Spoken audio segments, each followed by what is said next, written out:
Dan kalau zaman I dulu, kalau sebut Raja Azmi ni, seorang karakter yang kita portraykan, kita nampak tegas. Dia reserve, dia sangat sangat adalah ego dia ke, sangat kontrol dia punya perwatakan. Tapi sebenarnya bila kenali Kak Mi sendiri, so friendly, humble.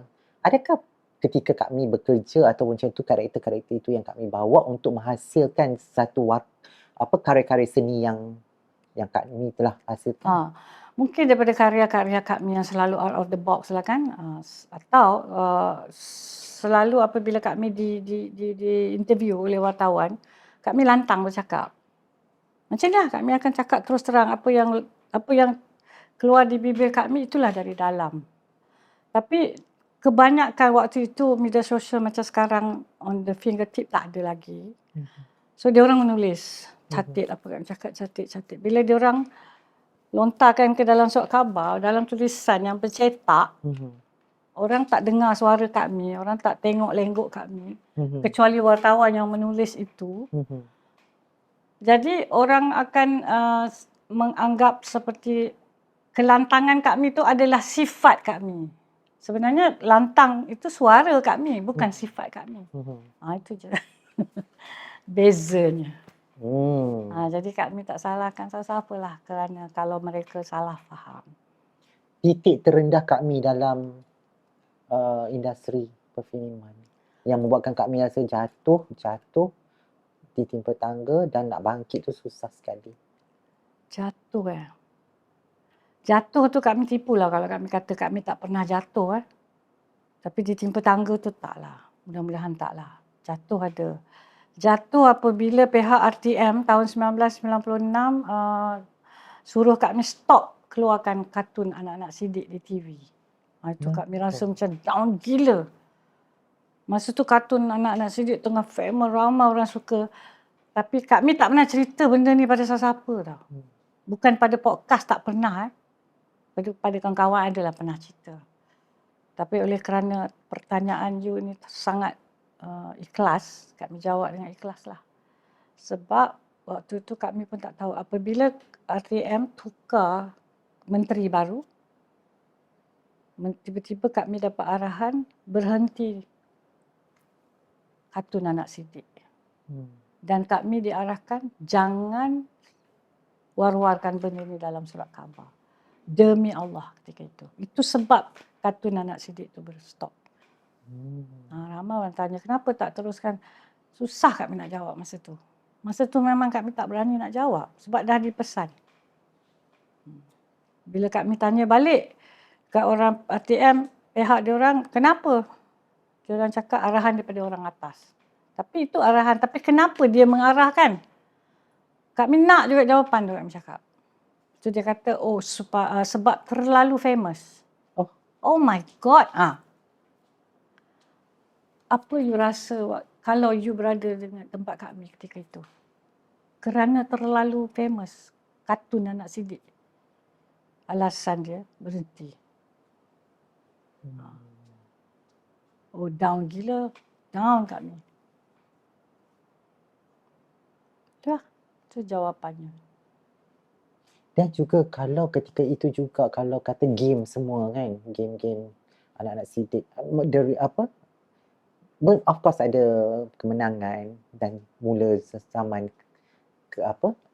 slow mereka kan. Kak Mi tengok keadaan itu. Kadang dia menang, kadang dia kalah. Kak Mi tengok situasi itu, apa yang Kak Mi boleh katakan? Dan macam mana you handle dari segi emosi, mental? Tak ada. Benda tu dah jadi satu kebiasaan pada diorang. Macam kadang-kadang bila diorang main, diorang kalah, diorang sedih lah. Tapi there's always another tournament. Ada lagi tournament lagi. Diorang akan cuba next. Satu Haji Sidik dia dah didik anak-anak dia yang lepas-lepas. Dia selalu pesan anak dia, jangan kalah. Dia tak pernah cakap dengan anak-anak dia, main betul-betul, kalah tak apa, yang penting berjuang, yang penting berusaha. Tak pernah Kak Mi dengar. Dia akan cakap, korang masuk gelanggang, menang. Kena menang. So, tapi bila dia orang kalah, dia orang akan sedih sebab abah tadi dah suruh menang. Habis-habis dia pergi peluk cium bersalam dengan abah, tangan minta maaf dengan abah. Tu je. Lepas tu happy semua balik. Lupakanlah lepas. Next tournament. Go for next. Fokus untuk next. Itu sebab dia orang meningkat. Dia meningkat sampailah Olympic medal yang dibawa pulang oleh Jalani dan Razif.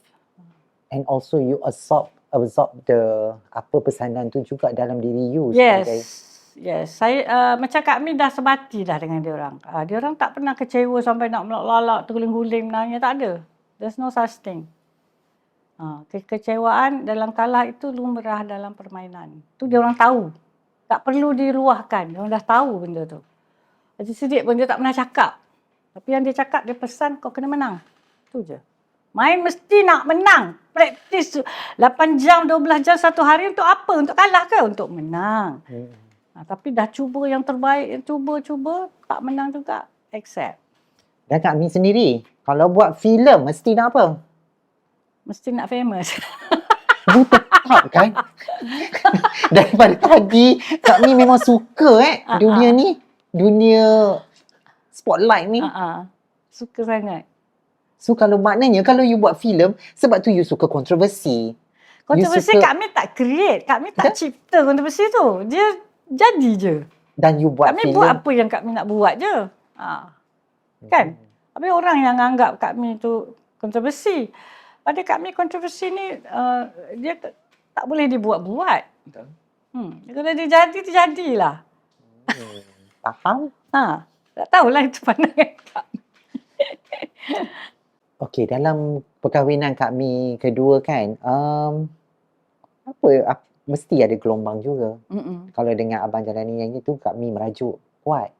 So gelombang kedua sebab of course dalam usia Kak Mi, kadang-kadang orang kata bila perkahwinan yang lebih matang, dia akan ada lebih kematangan dah dalam kehidupan rumah tangga. Bagi Kak Mi sendiri? Tak juga. Sebab kita ni bila dah berumur 50 nak masuk 60 ni dia makin sensitif. Pula. Kan? Kak Mi kahwin dengan Abedi waktu tu umur Kak Mi 54 tahun. 2013. 54 tahun. Dia 45. Maknanya masa Kak Mi divorce dengan Abang Jalani, Kak Mi umur 53. 53. 2012 Kak Mi divorce dengan Jalani. Lepas tu 2013 kahwin dengan. Pantas pantas. Lepas okey, so maknanya setahun lah. 54 you second married. So mesti macam yang katalah, adakah itu kematangan dalam perkahwinan kedua atau ada gelombang lain? Ada, mesti ada lah. Sebab masa awal-awal kahwin dengan Abedi, kita orang bercinta 5 bulan lepas tu kita orang kahwin. Kita kenal dalam bulan Februari. Lepas tu kita bertunang Julai. Tahun tu jugalah. Beberapa bulan. Bulan 10 kita orang kahwin. Kahwin. Bila lepas kahwin tu lebih mendalami kenal dia. Rupa-rupanya. Kan dia tu selain romantik kelakar. Dia kan musician, basis kumpulan CRK. Dia rock kan, kumpulan rock. Kak Mi tak sangka pula orang-orang rock ni, rockers ni rupanya lah hati ada taman you. Bukan taman lagi, ada landscape, ada kolam bagai. Rama-rama terbang, you know. Feeling. Lepas tu cemburu kuat. Cemburu dia luar biasa. Ya. Jadi Kak Mi tak boleh. Tak boleh pula. Sebab dia terlampau cemburu waktu tu. Okey. Dia cemburu sangat. Kak Mi dah biasa dengan banyak kawan apa semua, orang-orang industri kan, kita dalam dunia hiburan ya. Entertainment. Dia pun entertainment tapi dia tak faham. Dia entertainment terpentas recording je. Dia tak faham dengan orang-orang buat filem apa semua ni. Jadi Kak Mi sangat rasa terkawal. Kongkong gila. So keluar beberapa. Jadi dan dia because latar belakang dia yang rockers, bahasa dia kasar. Itu beza dia dengan Jalani, dengan my first husband. My first husband ni sangat disiplin. Dia tak pernah bahasa kasar-kasar, tak ada. Tapi bila dengan Eddie, lain. Yang ini sportman, yang ini rockers, kan? Dia pernah cakap kan? Mana? Perbezaan ni. Tak. You special tau, you dapat cerita daripada Kak Mi ni macam. Tak, maksud saya Abang Eddie. Pernah cakap ke dia? Lepas tu kita bercerai lah, kami merajuk. Okay. Sebab kan kami cakap, kami ni kalau merajuk payah. Lepas tu dia marah kami sebab berkawan balik lewat. Kita lepak tarik je dengan orang-orang industri kan. Dia tak boleh, dia cemburu. Lepas tu dia keluar bahasa kesat. Bila dia marah kami dengan bahasa yang kasar, raucousnya bahasa, oh my god, kan? Oh kami tak boleh. Kami merajuk lah. Merajuk terus tak cerai. After how many years tu? 1 year. 1 year married. 1 year marriage dan bercerai 1 year. Bercerai 1 year. Bercerai 1 year, masa bercerai tu kita masih kawan. Kami punya cucu sangat rapat dengan dia. Masa kita kahwin dia sangat sayang dengan cucu. Tu satu, Eddie. Dia seorang atuk yang perfect lah. Bertuah sampai jadi cucu dia. Sayang gila dengan cucu dia. Okey. Apa tu? Contoh dia basis kan. Dia sayang gila basis dia. Dia tengah pegang basis ni. Kalau dia nampak cucu dia terpelecok dia tak basis dia pergi. Basis yang harga beribu-ribu ni. Itu tahap sayang dia kat cucu. Pak nak selamatkan cucu. Baru jatuh sikit je. Bukan jatuh tangga golek-golek pun. Macam tu. Okey, bila kami dah tak boleh tahan dengan kecemburuan dia, tahap jealous dia yang sangat level luar biasa tu. Kami rasa terkongkong yang kami tak pernah rasa. Sebab sebelum ni kami yang kontrol kan. Boleh nampak, itu memang dah. Sebelum tu kami kontrol Acidic Brother, buat management, apa semua untuk diorang, hal-hal kan. Tapi tiba-tiba yang ni kami kena kontrol. Susah nak adapt lagi. So bila dah bercerai setahun, dia rapat dengan cucu dia, tapi dia rajin. Dia tak give up lah. Dia datang rumah kami juga. Cerai cara baik lah. So kami tengok kemesraan dia dengan cucu tak putus. Tak putus. Cucu pun selalu tanya dia. Tu timbul rasa macam, kesian pula kat cucu aku ni. Macam tu. Lepas tu, dengar-dengar cerita lah. Bila masa bercerai tu, dia kerja kat kelab-kelab kan, main band kan. Dengan cerita dia pula janda-janda, shock kat dia. Jealous. Aku pula jealous. Tahu pun kan. Tahu tak apa. Macam, ada janda-janda pula shock kat dia. Morat dia, kita pula dia jealous. Apa pasal tak jealous? Kan, I dah cerai. Rupanya sayang lagi. Dia sayang lagi tu orang kata, jodoh tak ke mana lah. Lepas tu bincang-bincang balik, dia kata, jom kita kahwin balik. Kami kata, okey, jom. Tapi janji jangan jealous dah.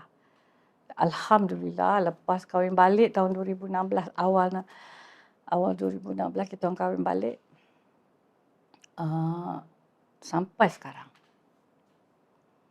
Apa kata-kata kami kepada mereka yang mengalami proses yang sama, berkahwin dalam jangka masa yang dah lama, tiba-tiba dia di usia emas, berpisah, dan mungkin ada yang berpisah yang tidak bertemu jodoh macam kami, you are kahwin, berhasil jumpa jodoh yang baik, dan ada yang mungkin tidak akan bertemu jodoh langsung. So what's you can say untuk mereka? Untuk mereka yang bercerai dah usia yang di usia emas. Kalau boleh tak, cerailah. Jangan buat maksudnya kalau nak fikir baik betul-betul. Adakah perceraian tu membawa bahagia untuk you? Kalau betul dia akan bawa bahagia, okey, go ahead. Tapi kalau masih ada rasa ragu-ragu, jangan. Semua terpulang kepada individu tu sendirilah. Dia tak kira lah usia muda ke tua kan. Tapi kalau masih ada ragu-ragu tu jangan. Sebab kami dah lalui dua-dua. Masa kami bercerai dengan first husband jalan ni, tak ada ragu-ragu. Memang kami nak. That's it. Tapi bila bercerai dengan Eddie, perkahwinan kedua, bercerai dengan Eddie, ada ragu-ragu kat situ. Ragu-ragu macam mengganggu pula hidup aku. Dia tak ada. Then so kesilapan yang kami dah buat masa bercerai dengan Eddie waktu pertama kali tu adalah satu kesilapan yang mana kami terlalu gelojoh lah. Maksudnya tak fikir panjang. Terlalu ikut perasaan. Tapi nasib baik. Eddie nak balik. Eddie nak juga masih sayang Kak Mi dan nak. Dia pergi dekat janda-janda lain. Kalau dia pergi janda lain tu, tak terlalu. Okey, Kak Mi. Kak Mi kan mula berlakon lambat. Kan?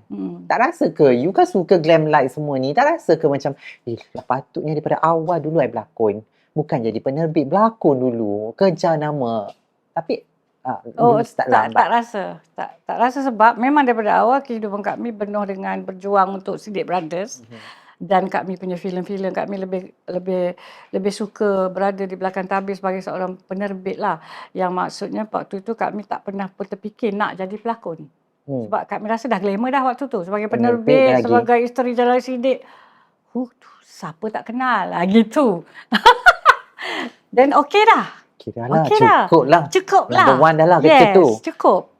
Lepas tu bila dah kahwin, dah berkahwin dengan Eddie, macam sunyi dah. Tak ada apa nak buat lagi. Nak buat filem, bajet dah tak ada sangat. Macam lah umur di ujung-ujung umur ni, kita banyak nak berjimat, nak buat apa, kalau boleh tak nak lah mewah berbelanja sangat kan. Jadi Kak Mi fikir-fikir, nanti limelight aku makin drop. You tetap yang daripada awal tadi sampai sekarang glam light yang dicari. So kebetulan masa tu siapa tu? David Teo. David Teo, sahabat lah. David Teo ajak, Raja you kena try acting lah. You can act lah. Watak mak boleh apa? Cakap, jadi saya dah tua lah David. Never mind lah you bawa watak mak. You try main. Macam dia confident je. So Kak Mi cakap, tu juga. Try lah. Try. Suka drama episod waktu tu. Lepas tu, teruslah. Aida panggil, Zaitun Mak Jiwa panggil, Suhaimi Luar panggil, ramai Jaja Isyak, banyak production panggil. Tapi you tak rasa macam dulu you penerbit? You mengarah siapa yang nak berlakon, you pilih ke apa benda semua. Dan now you diarah untuk berlakon. No. You tak rasa? Ramai orang akan keliru kat situ. Adakah level penerbit kononnya tinggi daripada level pelakon? Tak. Dalam dunia industri perfilm, pada Kak Mi lah, industri perfilman, drama, TV, baik apa pun dia penerbit adalah yang keluar duit, yang belanja. Dia ada kerja dia sendiri. Dia buat filem pun untuk bisnes, untuk dapat duit. Okey, pelakon pula dia ada kerja dia. Pelakon ni kerja. Dia berlakon dapat bayaran untuk dia bekerja. Kalau dia tak berlakon, dia tak dapat bayaran. Sama juga kru, cameraman pun glamour. Orang nak tahu pengarah siapa. Semua sama level. So Kak Mi tak ada macam naik turun darjat, naik darjat, tak ada. Dan Kak Mi pun tak kisah diarahkan untuk berlakon ke apa, ikut kata pengarah semua? Tak kisah. Kak Mi ikut je. Pengarah-arah buat. After all, dua alam Kak Mi dah ada tekal dah. So what is industry? This industry is just for me to continue my life. Kak Mi tiba-tiba saya ternimbali. Kak Mi kenapa tak teruskan kehidupan bersama nenek Nda dalam dunia royal family tu? Kak Mi? Kak Mi tak suka. Tak minat. Kak Mi tak. Sebab di sana memang penuh dengan protokol dan kontrol. Not you lah. Semua benda, not me. Tak suka. Kak Mi pernah dipinang oleh Sultan, anak Sultan, jadi orang istana. Kak Mi tolak semua. Kak Mi lebih suka hidup di alam yang pertama tu. Kak Mi sendiri tak minat dengan, sebab bukan senang nak jadi anak raja pun. Orang tengok macam mewah anak sultan. Tanggungjawab sebagai sultan. Tanggungjawab sultan bukan sekadar untuk dia dan keluarga dia di istana saja. Tanggungjawab seorang sultan adalah untuk rakyat.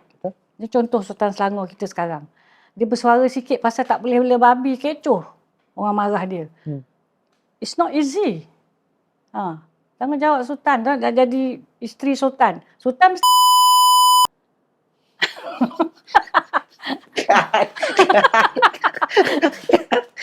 Okey Kak Mi. Kita tu cerita tu. Saya lagi melalut lagi. Kak Mi pula jenis cakap. Okey Kak Mi. Lu gelak-gelak daripada awal, glam light lah, apalah semua, merapu-merapan semua ni kan. Bila Kak Mi nangis sebenarnya? What can make you cry actually? Dan bila you menangis I tak tahulah Kak Mi, selama I kenal Kak Mi sebelum ni dengan I tak nampak dia you macam happy je. Kita pada kami kita menangis kita tak boleh tunjuk kat orang kita menangis. Kami ada dalam hidup ada tangisan, tak ada kalau tak ada pernah menangis, tak pernah sedih, it's not right lah. Bukan manusia namanya tu. Kan? Nabi Muhammad pun menangis kan. Ini kita. Kan? Tapi simpanlah. Simpan. Kita menangis dengan Allah. Kami kalau menangis bersama tu je dengan Allah dengan suami. Dengan anak-anak pun kami akan sorok. Kami tak suka menangis depan anak-anak. Dengan suami boleh. Kita luahkan. Lagi satu bila kita dengan Allah, kita kat sejadah, kita tangislah. Sebaik-baik tangisan adalah apabila kita menghadap Allah. So, dan macam tadi you dah tanya kami pasal down kan. Masa yang kami down pasal Titik terendah kami. Animasi anak-anak Sidik tu kan. Kami nangis seminggu tu. Tapi tak ada seorang tahu. Kat rumah je. Okey Kak Mi, sebelum kita habis, saya ada 2 je soalan lagi nak tanya. Satu, apa lagi yang you kejar dalam kehidupan you? Sekarang? Sejak second, sabar. I tahu you excited di bawah lampu ni kan nak bercakap kan. Dia takut dia dah nak cepat habis kan? Tak adalah. Second, saya pun dah terlupa dah. Okay, Soalan sorry. dia, apa benda pula dah? Okey. Kalau boleh dikatakan sekarang dalam otak kepala Kak Mi, kalau you diberi peluang untuk buat filem lagi, apa yang dalam Kak Mi nak filem bertemakan apa ataupun apa genre ke apa benda yang Kak Mi nak dalam you punya kotak fikiran kalau you diberi peluang buat filem? 2 soalan. Kak Mi suka sangat 2 soalan you yang terakhir ni. Soalan pertama itu. Selama ni tak sukalah yang soalan lain tu. Soalan lain pun best. Okey, tapi soalan you yang terbaik ni ada 2 ni. Macam you save the best for last lah Okey, soalan you yang pertama, apa lagi yang Kak Mi kejar sekarang ni? Kak Mi teringin sangat nak pergi haji. Belum dapat lagi, tak tercapai lagi. Dan kalau you tanya lagi satu. Pergi haji. Ini kalau orang tengok netizen ni, mengomen sakan nanti ni. Oh yang ini, kenapa dia macam ni masih ni tak berhijab lagi ke apa benda dia orang masa tudung. Pak maka mengomen ni. Percayalah Kak Mi. Dah semakin berusia tak sedar diri ke apa benda. Pak mesti komen. Patutnya orang muda yang kena pakai tudung, yang seksi tu. Orang tua tak payah pakai tudung dah. Orang tua tak ada siapa teringin nak tengok, tak terliur dah pun. Yang muda-muda ni. Kak Mi. Cakap kat kamera. Yang muda-muda ni yang patut kena pakai tudung. Tapi sekarang ni ramai yang pakai tudung, kononnya tutup aurat, tutup rambut je. Tapi aurat yang kat badan tu dia orang tak tutup pun, dia orang balut. Ketat, tetek terbonjol, poen semua terbonjol. Tapi atas tudung, apa kejadiannya? Itu. Kalau tanya Kak Mi itulah jawapannya. Betul, kalau ni netizen confirm ni statement ni. By all means, Kak Mi tak perlu jawab soalan ni kepada netizen. Kak Mi akan jawab je kalau Allah yang bertanya. Okay. Man Rabbuka di akhirat, di kubur nanti Kak Mi jawab insyaAllah. So, isunya itulah. Kak Mi teringin sangat nak pergi naik haji. Tak semesti kita balik naik haji, tak payah duduk atas wheelchair nak tudung bendanya. Makcik-makcik kat kampung tu tua tu rambut dah selamba je, berkemban je. Dalam Quran pun dah tulis, kalau dah tua tak payah bertudung. Yang muda-muda ni yang kena tudung. Check. I reserve my comment. Ya. Kita apa? Tak payah komen. Tanya kat ustaz-ustaz. Nanti ustaz-ustaz marah kat kami. Tak apalah. It's okay. Okey, tak apa kami. Tutup aurat, bukan balut aurat. Itu je. Tutup aurat, bukan balut aurat. Kami tak pakai tudung, tapi kami pakai baju longgar-longgar. Tak ada yang ketat-ketat. Tak pernah kami pakai baju. Check gambar-gambar kami semua. Tak ada baju ketat. Semua loose. Oh, netizen buat kerja ni Kak Mi. Cari. Alhamdulillah. Famous lagi kami. Okey. Saya last question tu. Last question. Dalam otak fikiran, kalau diberi peluang untuk membuat filem karya terbaru Kak Mi, apa yang Kak Mi nak lontarkan, kongsikan bersama especially Gen Z sekarang lah? Okey, kami suka soalan ni. Inilah cita-cita kami lah. Kalau boleh kami dapat tunaikan benda ni sebelum kami menutup mata. Kami teringin sangat nak buat filem tentang Haji Siddiq. Kami dah siap skrip semua dah. Semua kisah dia. Perjuangan Haji Siddiq seorang bapa, contoh. Dia tak semestinya you didik anak you main badminton, tapi dia boleh jadikan contoh seorang kegigihan seorang ayah yang mempunyai vision yang jauh untuk anak-anak dia. Sebab kadang-kadang apa yang kita didik anak kita itu yang jadi. You tengok kalau anak-anak tak ada dapat didikan sempurna daripada mak bapak. Bukan semua nak salah mak bapak, tapi sebahagian besar adalah mak bapak. So, figura seorang ayah Seorang itu ayah Haji Siddiq yang berjaya melahirkan 5 orang anak dia champion dunia. true story. Menggegar bumi Malaysia dalam dunia badminton. Mengharumkan nama negara dalam dunia badminton. Apa title yang anak-anak dia tak bawa untuk kita? Semua. Tak ternilai jasa Haji Siddiq itu pada Malaysia. Kalau Tun M nya jasa kita nampak KLCC 2. Kan? Dengan macam-macam. Tapi Haji Siddiq dalam dunia sukan, dia mengharumkan juga nama Malaysia ke pesada dunia dengan anak dia. Saya doakan semoga usaha Kak Mi InsyaAllah. tu dan impian tu boleh terlaksana. Sedang diusahakan. Amin. Amin. Ya Rabbal Alamin. Thank you so much Kak Mi. Terima kasih kepada Yang Mulia Raja Azmi kerana sudi berceloteh, bergurau senda dengan saya, berkongsi kisah. Dengan statement-statement kontroversi ni saya pula risau. Thank you so much Kak Mi. Kami nak cakap sikit Boleh kat kata-kata audience. terakhir Kak Mi. Kepada semua yang tengok podcast ni, kami minta maaf kalau ada tersalah silap cakap macam tadi kan. Kami ni memang lantang sikit. Minta maaf sangat-sangat. Dan kami harapkan doa-doa daripada kalian. Doakanlah semoga kami berjaya naik haji dan berjaya buat filem Haji Siddiq. Dan tentang tudung tadi tu abaikan. Tak payah komen-komen lah. Masing-masing. InsyaAllah. Minta maaf sangat-sangat kalau ada yang terasa. Minta maaf. Amin. Thank you Kak Mi. Dan itu saja untuk kali ini. Thank you so much. Dan kita jumpa lagi dalam episod seterusnya. The X Editor bersama saya, Kif Razak. Bye. Yeay. Assalamualaikum. Yeay.